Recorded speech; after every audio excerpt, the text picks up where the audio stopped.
We are a vessel, and in this vessel is housed all that God has created. We are his creation, the work of his fingers, and the Bible tells us that we were made in his image and that we are fearfully and wonderfully made. Think about that.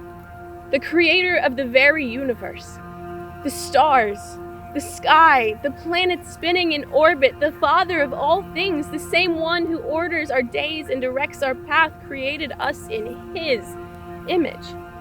And yet, even though I am a daughter of God, I am also human. I struggle with my doubts and failures. The questions come in my heart and my mind, and my comfort is found in him alone. I come to him with my brokenness, and his love finds me there.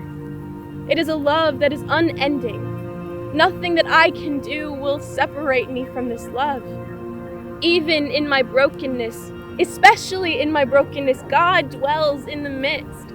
He refines the vessel and shapes it with great care. He guides my heart and directs my path. His mercies are new every morning. The love of God is perfect. It is pure. It is constant. Like the star shining in the north that shines brighter than all others, so does God's love illuminate my life. I am made in his image. What shall I fear? His love sustains me. It nourishes me. It envelops me. It is perfect. The sacrifice of the Father for you and for me is the image of that perfect love. God cares so much about you. He loves you. He sees you as perfect just the way you are. He instills hope and joy. He calls us to something bigger than ourselves. He calls us to trust him and to have faith. Have faith, brother. Have faith, sister.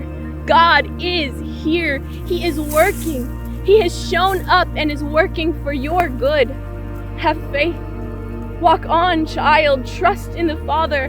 Walk on in the midst of your struggle. Walk on, child.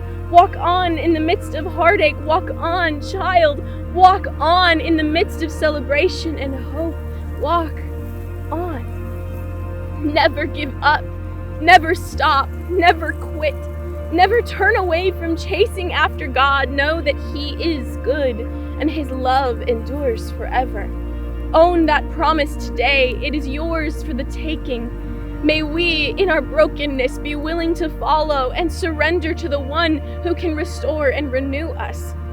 The giver of life calls you by name and wants you to step out of your comfort zone right now, right here. He wants all of you. So in faith, let's commit together to trust him. Let's commit together to love our fellow man, brothers and sisters in Christ, with the same love that God has shown us. Let's commit to seek after his righteousness and be merciful and grace-filled. Let's commit to do that hard thing, to walk that hard path, to trust the unseen, and in doing so, may we do it with a joyful heart and a willing spirit. Let's commit to love God with an unbridled, all-consuming love that burns deep within our heart. Let's commit to come alongside the hurting and mourning and carry the weight of the load with them. Ever trusting that he who began a good work is faithful to complete. Ever clinging to the promises, and moreover that he who promised is faithful. Ever trusting that God is in control, we surrender today. More of you, O God, and less of me. More of you. More of you, O God.